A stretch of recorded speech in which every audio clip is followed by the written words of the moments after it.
Welcome back to the show. Very excited to have Marcus Ryan, our Warden of Oxford County, on the show today. So welcome back. Good morning. Thanks for having me back. Very happy to have you here. It's always a pleasure to ask you the questions so that we can let the communities know what's happening. Well, and I have to say it's a pleasure to be asked because it's harder and harder nowadays to reach residents to talk about these issues, and you guys provide a great service of making that information available to them. So happy delighted to have you. Okay, so for the viewers, what are the Oxford County services? How are they different from like Woodstock, Tillsonburg, and all the townships? Yeah, so Oxford County is a regional government. We're called the Oxford County, but we're a regional government similar to the region of Waterloo and things like that. So the services we provide are paramedic services, ambulances, water and wastewater services. Obviously, when people turn on their tap and flush their toilet at home, that's Oxford County service. Long-term care. And some regional roads around the communities. And those are the main ones. There's some other things around human services then as well that we administer on behalf of the province, and housing is a large one nowadays as well, right? We deliver in partnership with the province on affordable housing projects in Oxford County. Okay, and that's a hot topic right across the country. Oh yeah, absolutely. Everywhere in the entire country. Yeah, and even south of the border. It's a hot topic, right? I mean, yeah, yes. So how does the budget process work? So Oxford County staff have been working since really late spring on preparing a draft budget, which was published last Friday. And that draft budget that staff prepare is based on all the policies that council has passed over the year to say, these are all the things we would like to achieve for our community, the things we would like to prioritize. And then staff say, okay, given all these are all the things you want, here's a budget that would deliver on those things. Okay. And then council reviews that budget and says, you know, maybe I've changed my mind. Maybe that's more expensive than I thought, or maybe I want to go slower. A great analogy, I think, is to say that the policies that council passes is the roadmap for where we want to go as communities. Okay. And the budget is the gas pedal, or in my case, I drive an electric car, the throttle, for how fast we want to go. How much money do we want to spend to get there, how fast? So that draft budget prepared by staff is just being prepared and presented to council. And now council's got to do the hard work of doing that prioritizing and working through it over the next few months. Okay, so what is in this year's budget? So a lot of it is the things that I just said, like it's just, you know, normal spending to keep things going on. But a lot of the things that are in there now are affected by housing. They're affected by other things related to housing, mental health and addictions. And some things that people might not obviously see as related. For instance, in Oxford County in the last year, paramedic calls in 2024 so far are up 10%, even though our population growth is only up 2%.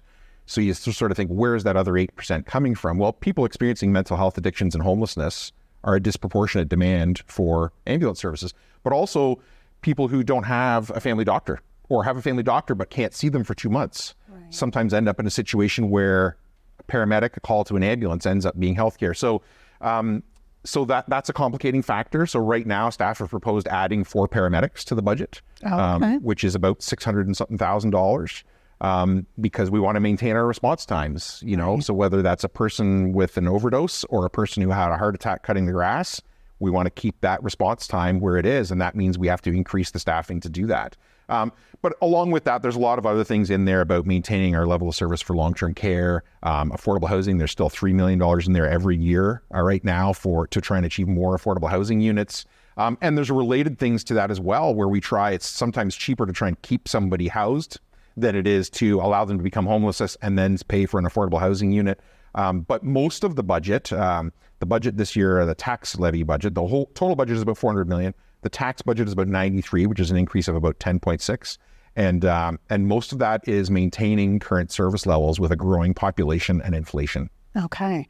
So as somebody that is not directly related to the homelessness and obviously budgets, as just a citizen of Woodstock, a gap that I see is we have homelessness, mental health issues, addiction growing, and we have a housing shortage, but there's a gap in between because people are not going to be able to go from being homeless with addictions and significant mental health to saying, oh, I can afford that house.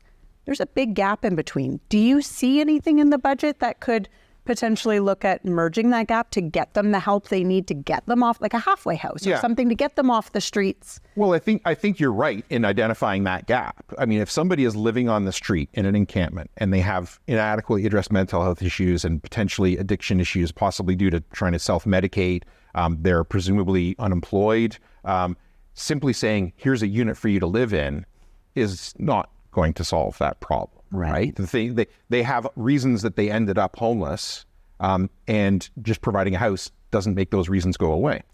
The complicating factor for us as the Oxford County as a municipal government is a lot of those services are healthcare services, right? Mental health and addictions are health services, and we don't offer health services. Right. So we really need our provincial partners to step in and say, we're going to increase the supports, whether it's for, counseling, mental health services, or addiction services, right?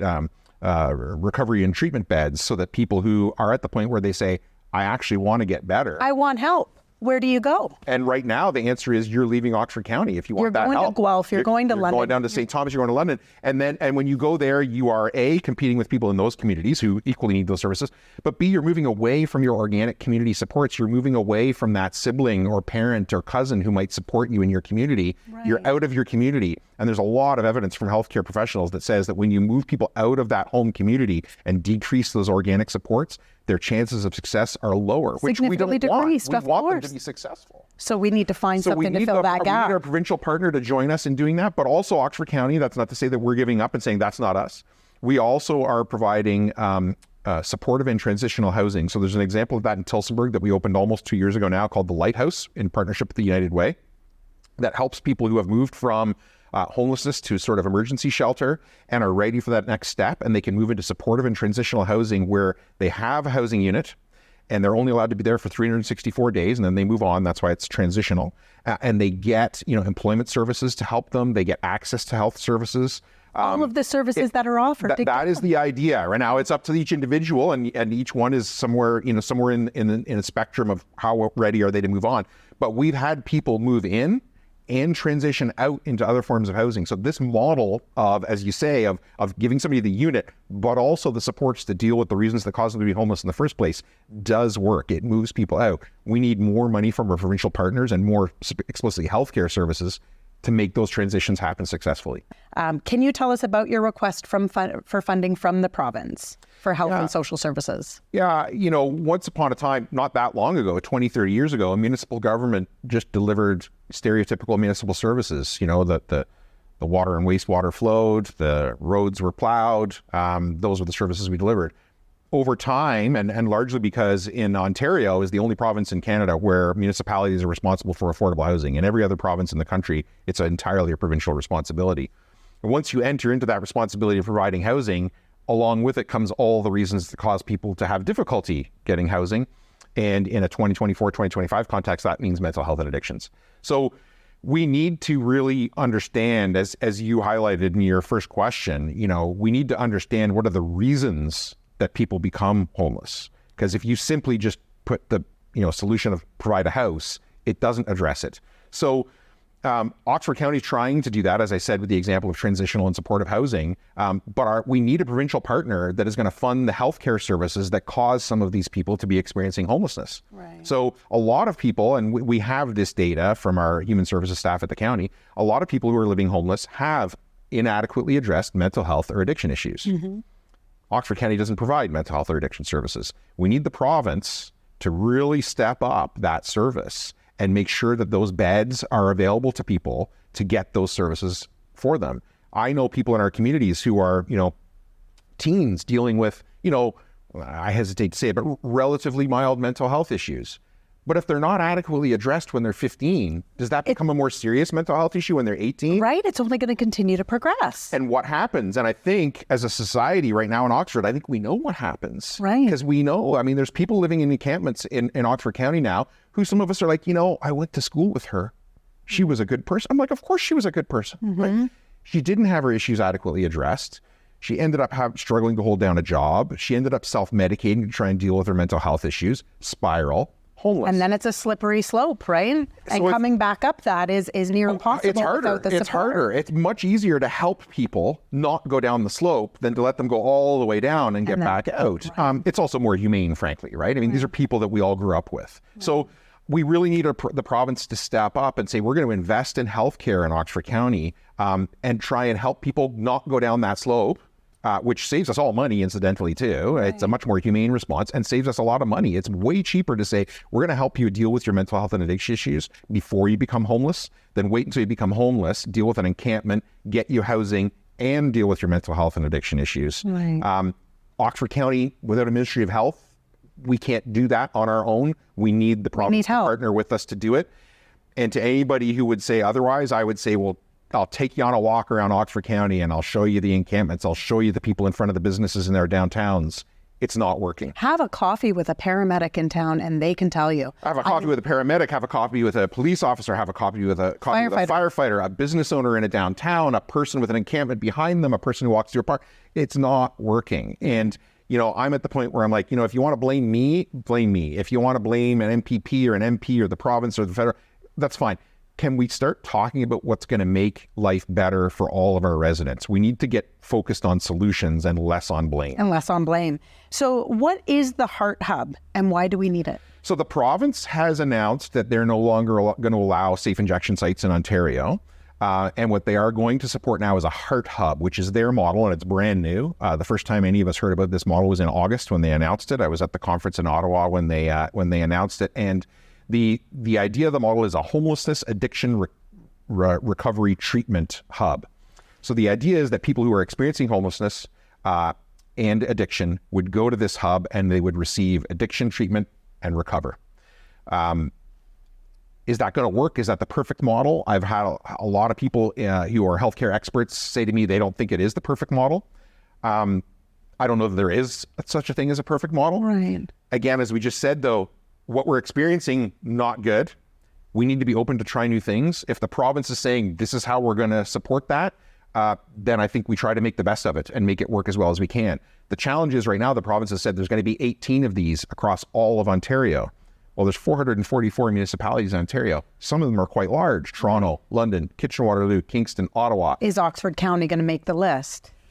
So that's the million-dollar question, several million-dollar question, actually. Is Oxford County going to get one? I think we need one. Mm-hmm. If we don't need one, I would say, well, then what's going to happen? And I think what's going to happen is what's happening now, which is we will continue to try and supply housing, but without the mental health and addiction supports, it's going to continue to not be as successful as we need it to be. And we're going to continue to see these encampments grow. We're going to continue to see the downtown becoming more of a disaster. We are. And it's, or at the very least, certainly not get better. Right. So I think the province had a fall economic statement a couple of weeks ago that said that their provincial books are better than they thought. They're going to send out $200 to every Ontarian, whether we need it or not. I certainly don't need $200, but I'm going to get a $200 check. I'm going to get a $200 check for my 15-year-old daughter as well. My son, who's 18, is going to get a $200 check. My wife is going to get a $200 check. I really think that if there's that much extra money in the province and we're experiencing healthcare shortages in Oxford County, it could be used. It could be a Heart Hub in Oxford County, and we need it. And again, I would say to our residents, look around. I think we all know we need this. So is a Heart Hub exactly the right model? I don't know. Is it better than what we have? I certainly think it could be. And we won't know till we try. We don't know until we try, and it seems like the province has the money to do it, so we better be trying this. Oxford County's there with $3 million a year for affordable housing, but without that healthcare support, which could be the Heart Hub, it won't work. But with the Heart Hub, maybe it works better. So forgive me if this is a silly question, but is this something that as a community we could petition for to request from the province? It's not a silly question at all. I always say to people, like, I'm your elected official, your councillors at local councillor, your elected officials. There's your elected official for Oxford County is Oxford's MPP, Ernie Hardeman. Your elected MP at the federal government is Arpan Khanna. People should always be telling us what they want for their communities. Otherwise, how do I know what you want? So I think it's entirely appropriate for residents to say to me, I hope you're doing more about mental health addictions and homelessness. To say to MPP Hardeman, I hope you're going to get us a Heart Hub for Oxford County. To say to MP Khanna, I hope you're going to get us more healthcare spending in Oxford County. Those conversations are never out of order, and it's certainly not a silly question. Okay. Well, I do have Arpan on the show later, so I look forward to asking him that question. Say hi. I will for sure. It was a pleasure to have you on. We look forward to having you on again. Always a pleasure to be here. Happy to come anytime you want. Wonderful. Thank you. We're going to take a short break. We'll be right back.